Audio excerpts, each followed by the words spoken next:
Cube media 24 में आपका स्वागत है। धर्म धरोहर के एक और एपिसोड के साथ हम आपके सामने हैं। आज का विषय है नववर्ष और उसका स्वागत। इस विषय में चर्चा करने के लिए हमारे साथ हमारे स्टूडियो में उपस्थित हैं साध्वी लक्ष्मीदास जी महाराज। नमस्कार साध्वी जी। जय श्री सीताराम जी। जय श्री सीताराम। स्वागत है आपका क्यूब मीडिया 24 में। धन्यवाद। तो साध्वी जी, तो नववर्ष जिस तरह से, चूंकि अगर हम इस नववर्ष की बात करें तो जिसे हम पाश्चात्य नववर्ष बोलते हैं, लेकिन हम अगर उसको प्रॉपरली उसमें सर्च में जाएं या प्रॉपरली समझने की कोशिश करें, ज्यादा सर्च में भी जाने की आवश्यकता नहीं उस बात के लिए। तो जैसे हमारा जो साल चलता है वो चंद्र की स्थितियों पे चलता है, जिसे हम तिथि बोलते हैं, तो वो चंद्र की स्थितियों पे चलता है। और ये जो वर्ष है जो हमारा कमर्शियली हम यूज करते हैं और रेगुलर वही उपयोग में आता है, तारीखों से ही हम आते हैं, तो ये सूर्य की स्थिति में चलता है। तो ये नववर्ष कहीं से वैसा नहीं है कि मतलब बहुत ही अलग है या पाश्चात्य से आया है या कुछ हुआ है। ये साहस स्वीकार करने का विषय है। लेकिन बस एक छोटा सा एक बात जो मन में तीस की तरह चुभती है, खटकती है, कि ये जो तरीका है नववर्ष मनाने का, नववर्ष के स्वागत करने का, ये कितना उचित है, और अगर उचित नहीं है तो क्यों नहीं है, इस पे हम थोड़ा सा आपसे जानना चाहेंगे। आपके सभी दर्शकों को मेरा जय श्री सीताराम जी। ठाकुर जी आप सब पे कृपा करें, आप सबका कल्याण करें। मनीष जी, एक बात मैं आपको बता दूं कि हम नववर्ष तो ठीक है, हम 3 प्रकार के कैलेंडर फॉलो करते हैं। अगर मैं लोकल लैंग्वेज में बात करूं तो 3 प्रकार के कैलेंडर से मतलब पहला कैलेंडर जो हम यूएस कैलेंडर फॉलो करते हैं, जिसे हम जनवरी टू दिसंबर मनाते हैं, जो नॉर्मली हर जगह चलता है, क्योंकि हर जगह की व्यवस्थाओं को करने के लिए एक यूनिक ग्लोबलाइजेशन में एक कैलेंडर को बनाया गया है। पूरा वर्ल्ड उसको फॉलो करता है। दूसरा हमारा कैलेंडर आता है जिसे हम कहते हैं फाइनेंशियल ईयर कैलेंडर, क्योंकि आपको पता है मेरा बैकग्राउंड बैंकिंग का रहा है, तो इससे मैं भली भांति परिचित हूँ। तो जो हमारा 31 मार्च को खत्म होता है और 1 अप्रैल से हमारा नया फाइनेंशियल ईयर शुरू हो जाता है। अब जो तीसरे की हम बात कर रहे हैं, मूलतः भारत में रहने वाले व्यक्ति के लिए वो भारतीय कैलेंडर वही उचित माना गया है। जैसे हम चैत्र की प्रथमा अर्थात गुड़ी पड़वा से प्रारंभ करके और उसको अंतिम दिन जो हमारा खत समाप्त होता है वो भी गुड़ी पड़वा की जस्ट पहली रात्रि को ही पूरा होता है। कब होता है? जब सूर्यास्त होता है तब। तो चैती पूर्णिमा की जस्ट बाद जो अगले दिन का सूर्योदय होता है, उस दिन से हमारी संस्कृति के अनुसार हमारा चैत्र का नववर्ष गुड़ी पड़वा से प्रारंभ होता है। अब रही बात स्वागत की, तो देखिए स्वागत तो तीनों का बहुत धमाकेदार होना चाहिए। क्यों होना चाहिए? एक की वजह से हम अपनी प्लानिंग, मीटिंग, प्लॉटिंग, हम अगर कई हमारे देश के बहुत अच्छे सुशिक्षित बच्चे हैं या लोग हैं जो यूएस, यूके, कैलिफोर्निया और बाहर जाके अपना काम कर रहे हैं और उनके माता पिता यहाँ पे रह रहे हैं, तो उनको उनका कैलेंडर मैच करना है, या जो लोग यहाँ से बैठ के बाहर अपना एक्सपोर्ट इंपोर्ट का काम करते हैं, बाहर के लोगों से डीलिंग करते हैं, उनके लिए एक वो ग्लोबलाइजेशन में बहुत मदद करता है। ये हम बात करें जनवरी फरवरी वाले कैलेंडर, जनवरी टू दिसंबर वाले कैलेंडर की। अब इस कैलेंडर के अनुसार क्या होता है? ये रहता है कि मान लीजिए यूएस में 4 घंटे का डिफरेंस है, यूके में 3 घंटे का डिफरेंस, तो हम ये आराम से मापदंड पूर्ण रूप से व्यवस्थित कर सकते हैं। अब रही बात इस चीज की कि जब हम नए किसी भी चीज का, अगर आप मेरे घर आएंगे, मैं आपके घर जाऊंगी और किसी नए व्यक्ति का स्वागत करेंगे, तो हमारे यहाँ पहले बहुत तैयारियां होती हैं। आपने भी देखा होगा, घर में भी होती होंगी। एक नया मेहमान आने वाला है, हम कभी कुछ खाने को बना रहे होते हैं, घर में साफ सफाई कर रहे होते हैं, घर का डेकोरेशन कर रहे होते हैं, सब व्यवस्थित है कि नहीं देख रहे होते हैं। लेकिन मेरा बस हृदय में यही एक तकलीफ और आप कह सकते हैं एक पीड़ा होती है कि ये जो जनवरी टू दिसंबर वाला कैलेंडर है, इसको खत्म करने के लिए लोग इस व्यवस्था की बजाय दूसरी व्यवस्था में चले गए हैं, जो आजकल बहुत ज्यादा देखने को मिल रहा है। लोग मद्यपान करते हैं, मदिरापान करते हैं, व्यभिचार स्थितियों में रहते हैं, आपके कपल्स एंट्री करने वाले क्लब्स में जाते हैं, फैमिली को घर पे छोड़ के जाते हैं। अगर किसी घर में बुजुर्ग माता पिता है तो वो सो जाते हैं जब उनका बच्चा घर वापस आ रहा होता है। और एक मतलब पैटर्न, सभ्यता बना दी है लोगों ने कि लोग अपने अनुसार रात के 3 बजे, सुबह 4 बजे घर आ रहे हैं। पहली बात, रात को 12 बजे जो निशा होती है वो पूरा समय राक्षस का होता है।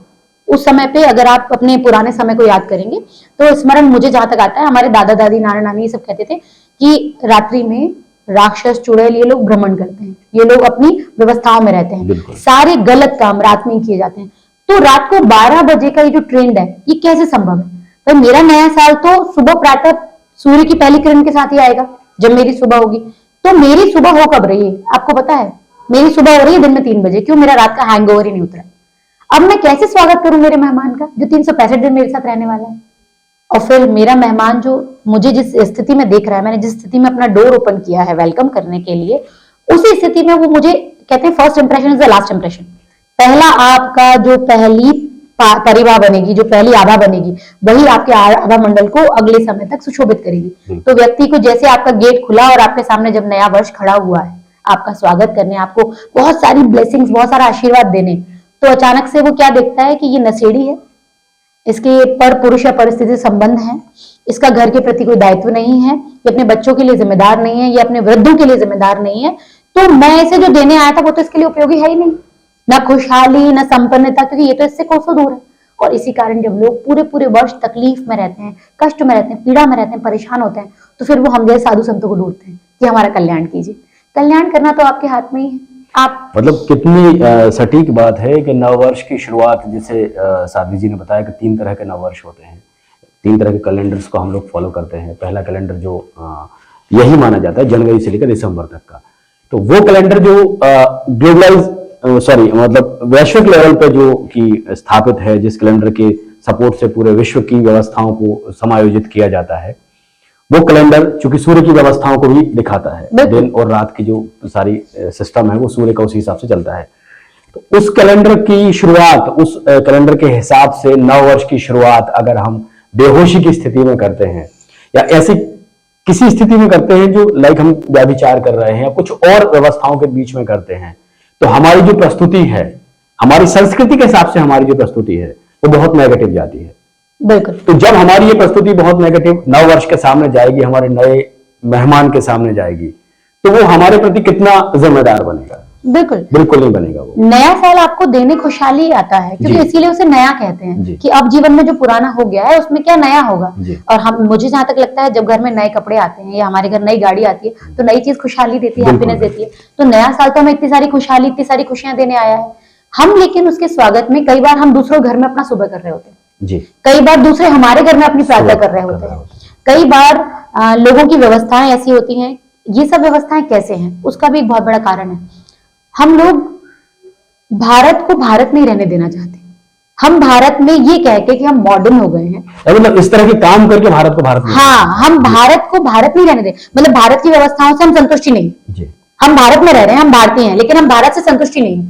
हमें क्या चाहिए? हमें भारत को यूएस बनाना है, हमें भारत को यूके बनाना है, हमें भारत को कनाडा बनाना है। मतलब ऐसे भी कह सकते हैं कि हम भारत से संतुष्ट नहीं है, या फिर हम ऐसे भी कह सकते हैं कि ये जो कॉपी करने का जो एक पैटर्न बन गया है, जो किसी भी चीज को कॉपी करना है, हमारा खुद का ज्यादा अच्छा नहीं लगता, किसी दूसरे का ज्यादा अच्छा लगता है। बिल्कुल।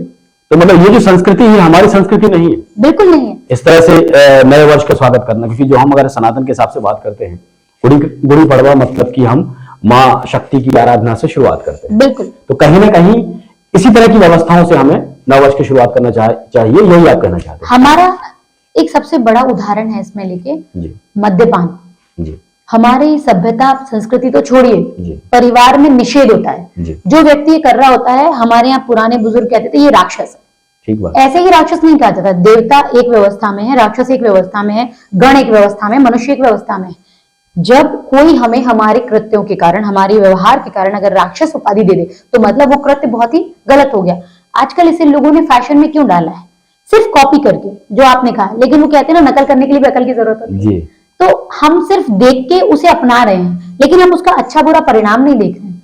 आज कितनी सारी ऐसी परेशानियां हैं जो शारीरिक, मानसिक रूप से भारत के भारतीयों को कष्ट दे रही हैं। उसका सबसे बड़ा कारण है कि हमारा वातावरण, हम जिसे आज की लोकल लैंग्वेज में बात करें तो हमारा एटमॉस्फेयर, हमारी तापमान व्यवस्था, हमारा टेम्परेचर, हमारा कल्चर हमें अलाउ नहीं करता वो सब चीजें खाना पीना, हमारे शरीर में डालना, क्योंकि वो व्यवस्थाएं किनके लिए हैं? जहां पे टेम्परेचर कम रहता है, जहां सूर्य अपने तापमान पे आता ही नहीं। और ये पृथ्वी की व्यवस्थाएं हैं। हर जगह सूर्य 27 डिग्री 28 डिग्री पे नहीं रहता, हर जगह स्नोफॉल 24 आवर्स नहीं होता, हर जगह बारिश लगातार नहीं होती। तो प्रकृति की व्यवस्थाओं ने जिस जगह जैसा मनुष्य है उसके हिसाब से वैसी व्यवस्थाएं रखी हैं।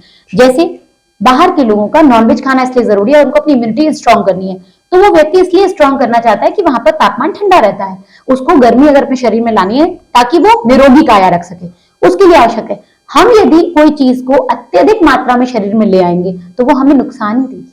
कहते हैं ना, गिलास में पानी भरा हो, ऊपर से डालेंगे तो फैलेगा। वही स्थिति है। हम आज सिर्फ इसलिए कि ये लोग ऐसा कर रहे हैं, वो लोग वैसा कर रहे हैं और हम मॉडर्न हो गए हैं, ये मॉडर्निज्म नहीं है।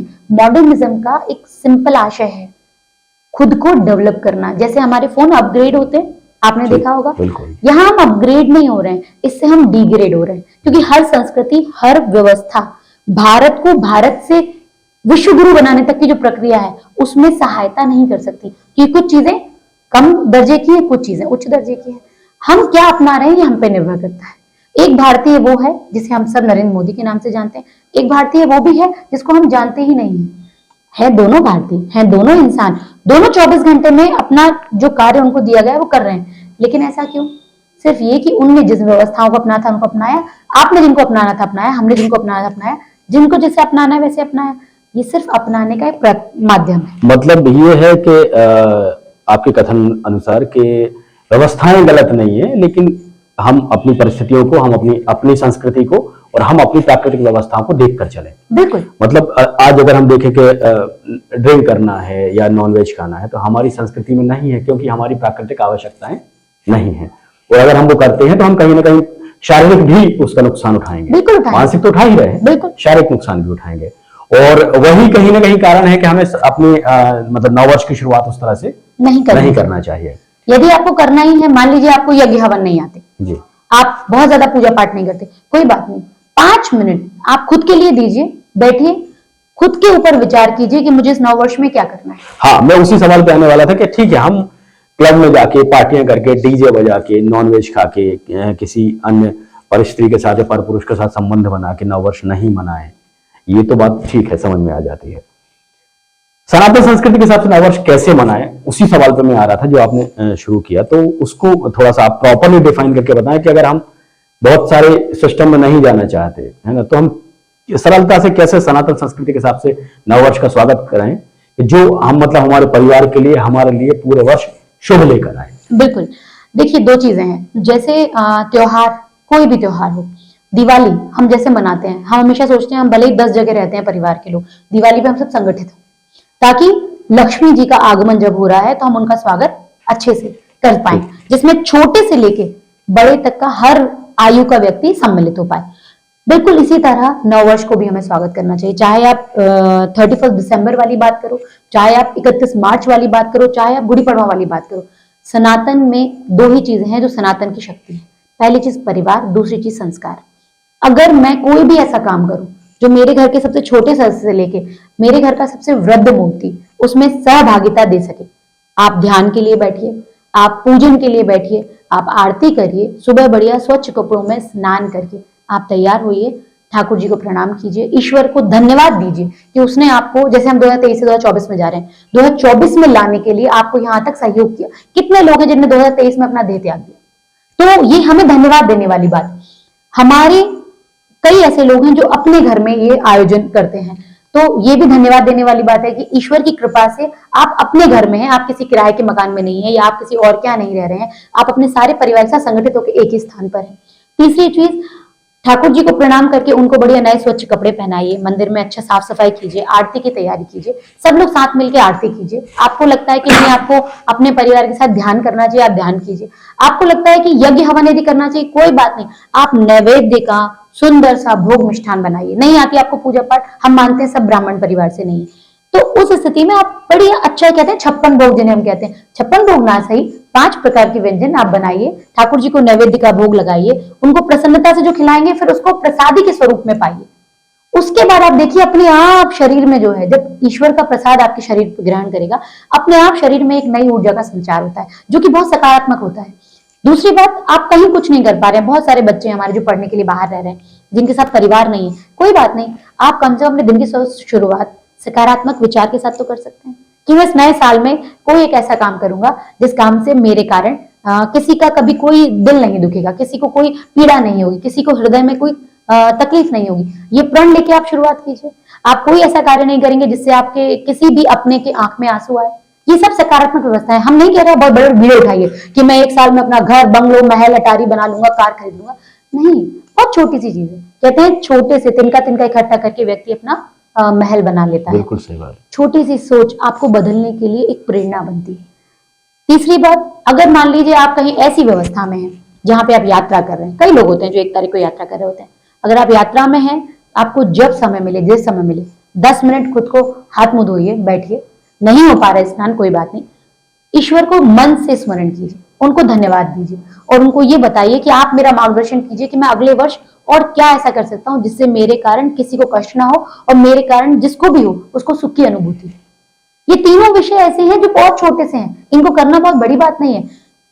1 तारीख को ही नहीं, जैसे कई लोग कहते हैं नए वर्ष में आज नया साल शुरू हुआ, आज ऐसा मत करो, ऐसा नहीं। अच्छे काम के लिए हर दिन नया वर्ष है, बुरे काम के लिए हर दिन नया वर्ष है। तो आपके लिए ये बात याद रखना है, घर के छोटे हैं, घर के ऐसे बच्चे हैं जिनको मारना पीटना कई घरों में होता है, आज भी प्रताड़ित किया जाता है, मत करो। पहले दिन क्या, पूरे साल भर मत करो। आप समझाइए तो, बात करने से तो सीमाओं के मसले हल हो जाते हैं, घर का पारिवारिक मसला क्यों नहीं हल होगा। बिल्कुल ठीक बात है। तो इस बात से हम इस बात पे पहुंचते हैं सारी बातों से कि नववर्ष, हम सनातन के नववर्ष की अगर हम बात करते हैं तो गुड़ी पड़वा से शुरू होता है, मतलब नवरात्रि से शुरू होता है। नवरात्रि मतलब कि माँ शक्ति की आराधना से शुरू होता है। बिल्कुल। दूसरे हम नववर्ष की बात करते हैं तो वो 1 अप्रैल से शुरू होता है, 31 मार्च को क्लोजिंग होती है। जो व्यावसायिक लोग हैं, जो बाकी लोग हैं, वो अपनी फाइनेंशियल पूरा टाइम उनके दिमाग में फाइनेंस चल रहा होता है। वित्तीय नववर्ष, वित्तीय नववर्ष जिसे बोलते हैं कि ये पैसे गए हैं, ये आने हैं, ये नए वर्ष में आएंगे, पुराने वर्ष में हमने दे दिया, इतना हमारे ऊपर कर्जा है, इतना हमें पैसा देना है। वित्तीय नववर्ष पूरी वित्तीय व्यवस्थाओं के दिमाग में चलते हुए चलता है। बिल्कुल। सनातन नववर्ष माँ शक्ति की आराधना की व्यवस्थाओं को दिमाग में लेते हुए चलता है। तो ये जो ग्लोबलाइजेशन वाला नववर्ष है, पूरे विश्व में माने जाने वाला नववर्ष जो है, जनवरी से लेकर दिसंबर तक का, ये नववर्ष ऐसा वाला है जो सबसे ज्यादा उपयोग में आता है, सबसे ज्यादा लोग इसके साथ आत्मसात होते हैं। तो ये नववर्ष फिर नशे में क्यों चलता है, नशे में क्यों शुरुआत होती है? जब व्यावसायिक नववर्ष की शुरुआत अर्थ की सोच से होती है, सनातन नववर्ष की शुरुआत शक्ति की आराधना से होती है, तो सूर्य की व्यवस्थाओं के साथ चलने वाले नववर्ष की शुरुआत हमेशा उस शक्ति के साथ होना चाहिए, उस तेज के साथ होना चाहिए जो सूर्य रोज सुबह से हमें प्रदान करता है। हम नववर्ष के सूर्य की शुरुआत एक नए ओज के साथ करें, एक नए तेज के साथ करें, एक नई सोच के साथ करें, एक नई व्यवस्था के साथ करें, ना कि नशे में करें। क्योंकि आने वाला नया वर्ष पूरे वर्ष आपके साथ रहने वाला है। सारा सुख, सारा दुख, सारा हित, सारा अहित उसी पर निहित है। ऐसे नववर्ष की शुरुआत हमेशा पूरे होशोहवास में, स्वस्थ मन से, स्वस्थ तन से, स्वच्छ मन से, स्वच्छ तन से, स्वच्छ विचारों के साथ करें। इन्हीं विचारों के साथ Q-Media 24 के साथ बने रहने के लिए आपका बहुत बहुत धन्यवाद। साध्वी जी, आपका भी बहुत बहुत धन्यवाद। जय श्री सीताराम। धर्म धरोहर कार्यक्रम के माध्यम से इस तरह के विषयों पर जानकारी आप तक पहुंचाते रहेंगे। धन्यवाद। जय श्री सीताराम। जय श्री सीताराम।